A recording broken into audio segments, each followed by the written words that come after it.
பிள்ளைகளே கேளுங்கள். பிள்ளைகளே, நீங்கள் தகப்பன் போதகத்தை கேட்டு புத்தியை அடையும்படி கவனியுங்கள். நீதிமொழிகள் 4:1. பிள்ளைகளுக்கு பள்ளிகள் துவங்கி 1 மாதம் ஆயிற்று. வழக்கத்தின்படி பாடத்திட்டங்கள், வகுப்பறை செயல்பாடுகள் மற்றும் நண்பர்களுடன் உரையாடுதல் தொடர்ந்துவிட்டது. பள்ளி மற்றும் கல்லூரிகளில் படிக்கும் அனைத்து வயதை சார்ந்த கண்மணி பிள்ளைகளுக்கும் தான் இந்த ஆலோசனை. கல்விக்கு மிகவும் முக்கியம் ஞானம். அந்த ஞானம் கர்த்தருக்கு பயப்படும்போதுதான் கிடைக்கும் என்று வேதாகமம் பல இடங்களில் தெளிவாக கூறுகிறது. பிள்ளைகள் பெற்றோருக்கு கர்த்தரால் கிடைக்கப்பெறும் சுதந்திரம் மற்றும் கர்ப்பத்தின் கனி அவரால் கிடைக்கும் பலன் என்று வேதாகமம் சொல்லுகிறது. அந்த சுதந்திரத்தை கையாளுவதற்கான உரிமையை கர்த்தர் இந்த பூமியிலே அவர்களின் பெற்றோர்களுக்கு தான் கொடுத்திருக்கிறார். ஆகவே அவர்களின் போதகங்களை எல்லா காரியத்திலும் கேட்டு கீழ்ப்படிந்து நடக்க வேண்டியது அவசியம். பெற்றோர்களுக்கு கீழ்ப்படிய வேண்டிய விதத்தையும், அவர்கள் முதிர் வயதாகும்போது அவர்களை கனப்படுத்த வேண்டிய விதத்தையும் நாம் நீதிமொழிகளில் அறியலாம். எங்களுடைய பெற்றோர்கள் சிறுவயதில் தினமும் ஒரு நீதிமொழியை படிக்க எங்களை கட்டாயப்படுத்தினார்கள். 1 மாதத்திற்கு அதிகபட்சம் 31 நாட்கள்.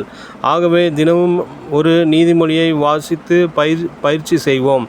அதோடு கூட எங்கள் வாலிப நாட்களில் ஊழியத்தின் மூலமாக ஆக்ட்ஸ் என்ற ஜெப முறையையும் ஆஸ்பெக்ட்ஸ் என்ற ஜெப வாசிப்பு முறையையும் கற்றுக்கொண்டு கடைபிடித்தோம். பின்னர் காலப்போக்கில் பரிசுத்த ஆவியானவரின் ஒத்தாசையோடு வாழ்வின் தினசரி தேவைகள், சவால்கள் மற்றும் தூர தரிசனங்களை குறித்து வேதத்தில் கற்றுக்கொண்டும் பரிசுத்த ஆவியானவரின் ஒத்தாசையோடு ஜெபித்தும் ஜெயம் பெற்று வருகிறோம். நீங்களும் படிக்கும் இடங்களில் சந்திக்கிற சவால்களை உங்கள் பெற்றோரிடமும் ஜெபத்தில் தேவனிடமும் தெரிவிக்க பழகுங்கள். மூத்தவர்களின் வாழ்க்கையின் அனுபவங்களும் வேதாகம அறிவும் உங்களை சரியாக வழிநடத்திடும். நீதிமொழிகள் 15:28 படி ஆலோசனைக்காரர் அநேகர் இருந்தால் நம்முடைய எண்ணங்கள் உறுதிப்படும்.